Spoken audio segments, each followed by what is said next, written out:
Boa noite, investidores. Estamos aqui para mais um fechamento semanal de mercado. Hoje, dia 16 de agosto, sexta-feira. Hoje com meu colega Pedro Sequin.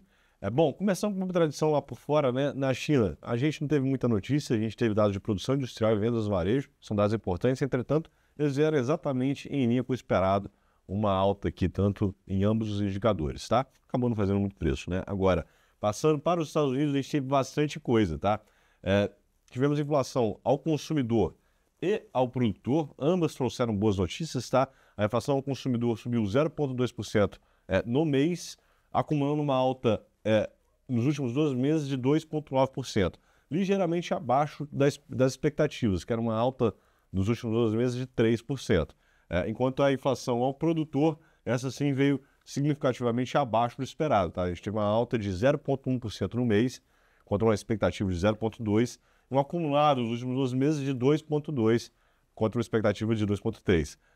São sinais positivos que dão conforto ao Banco Central americano para começar a cortar os juros na próxima reunião de setembro. As expectativas de mercado indicam com muita convicção o início do ciclo já em setembro. Obviamente, a gente vai ter que esperar a decisão em si, mas já é seguro dizer que esse início está próximo. Também tivemos dados de economia nos Estados Unidos, né? Mercado de trabalho aqui mostrando uma robustez, ela deu uma afrouxada, né? Não está tão apertado, ou seja, com tanta vaga aberta em relação à taxa de desemprego como anteriormente, mas ainda assim o mercado de trabalho continua robusto. Também tivemos dados de produção industrial e manufatureira, eles vieram com a queda maior do que esperado, isso é um dado negativo, entretanto, para contrabalancear, vendas no varejo vieram acima do esperado, crescendo acima do esperado, mostrando aqui que a economia americana está, sim, desaquecendo, né? A gente veio de 2 anos de um crescimento muito forte, mas, entretanto, sem nenhum sinal de recessão aqui no curto e médio prazo, no horizonte relevante de tempo, não tem sinal nenhum de recessão nos Estados Unidos. Isso tudo não é um cenário muito positivo para os ativos de risco, também para a emergência, não é, Sequin? O cenário que a gente tem um afrouxamento dos juros americanos e uma atividade econômica ainda bem saudável, não é? Perfeito, Giseu. Isso a gente já vem debatendo, né? O quanto que o mercado vem calibrando, se vai estar precificando um pouso suave ou uma recessão iminente, como foram nas últimas semanas, até que isso se predomine.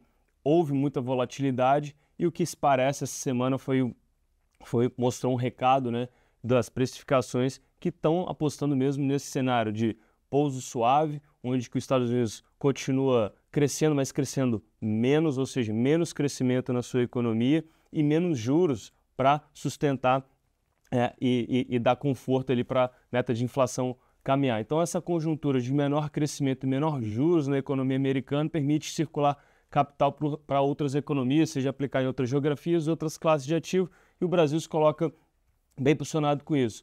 Mas só o fato de não haver uma recessão iminente, isso já trouxe um alívio muito grande para os mercados. Isso a gente pôde ver diretamente nas classes de risco. Então você vê Nasdaq subindo 5%, S&P quase 4%, Russell 2000, que é o índice de small cap, subindo quase 3%.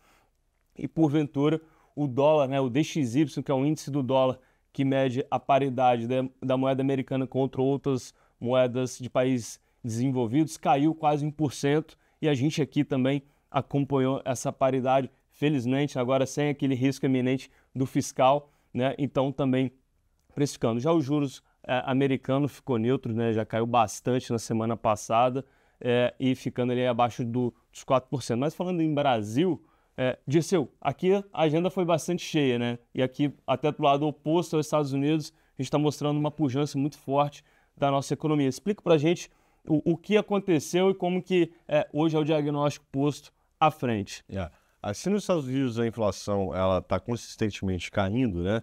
Aqui no Brasil a gente passou por um processo desinflacionário, entretanto nos últimos meses, nos últimos 3, 4 meses, ela recrudesceu, ela subiu. Na semana passada já tinha saído o IPCA, o número foi negativo, né? Na verdade o número foi alto, o que é negativo, né? E essa semana saiu o IGP, tá? O IGP-10. Uma alta de 0,72%, acumulando uma alta nos últimos 12 meses de 4,2%, 4,3%. Isso é negativo porque o IPCA já está batendo na meta, na teto superior da meta, e os outros componentes da inflação aqui também mostram uma alta acima do esperado, o que pode levar o Banco Central a subir os juros para controlar essa inflação.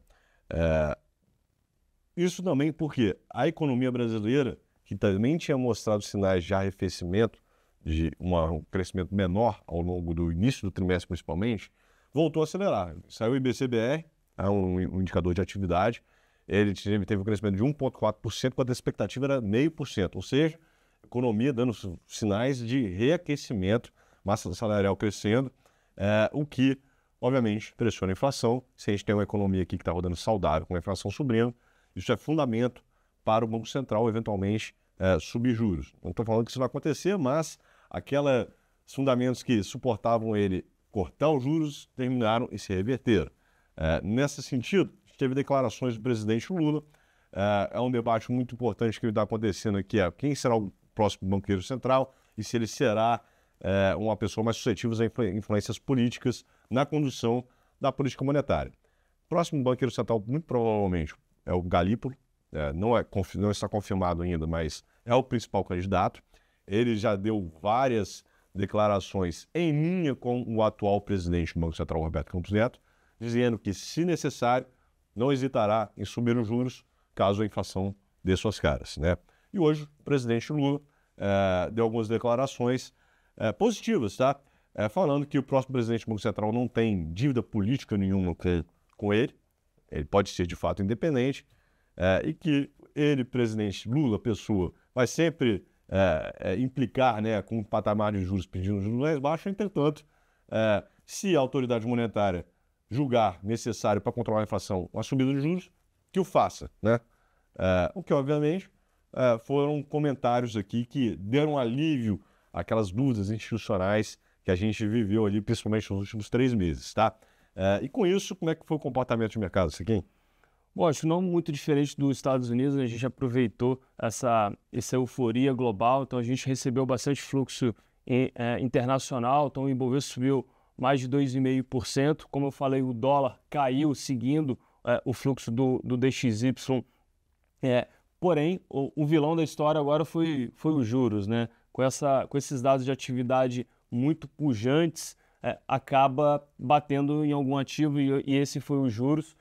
O mercado está entendendo que essa atividade, os juros ele não está condizente com a atividade que a gente está tendo vis-à-vis a trajetória da inflação. Então o mercado precifica, talvez ainda precoce, né, mas uma alta de juros já para setembro de 0,25 e mais 2,5 para o final do ano, algo talvez impensável, mas esse é o recado que o mercado está dando para as classes de ativo, dados os dados que vêm aparecendo de atividade econômica, e isso é um precedente para a inflação. Então, a ver, né, Dirceu, assim, a gente não sabe ainda a que nível que isso poderia chegar ou se vai acontecer, inclusive nesse ano, porque tem um componente político, né, dentro dos diretores do Banco Central na troca do comando, né? Entretanto, é importante ressaltar, né, que apesar dessa alta dos juros futuros de curto prazo, que precifica a política monetária, quando são dos juros de um curtíssimo prazo, o juro futuro de longuíssimo prazo, esse caiu, né, com esses alívios institucionais, com as notícias vindo boas lá de fora, e obviamente isso ajudou esses ativos de risco, né, ações performarem bem aqui na Bolsa brasileira. Certamente, formou um ambiente mais benigno para risco. Obviamente a curva futura, ela diz isso, a longa, tá? E assim, não muito diferente, o Ibovespa subiu 2,5%, os grandes protagonistas foram o Petrobras subindo mais de 5%, os bancos também na mesma linha subindo mais de 5%, o Itaú subindo mais de 6%, né? E um destaque negativo para um balanço de uma grande companhia é a Localiza, né, caindo mais de 10%, com a frustração no seu balanço na classe de seminovas. Bom, Dirceu, e para a semana que vem, o que a gente teria de calendário econômico, seja doméstico ou seja lá fora? Não está um calendário muito cheio em termos de dados, tá? A gente vai ter decisão de juros na segunda na China, a gente vai ter alguns PMIs, né, que são dados de antecedente de atividade na Europa. Portanto, o grande destaque vai acabar sendo ali no final dessa semana, sexta-feira, a gente vai ter a convenção de Jackson Hole.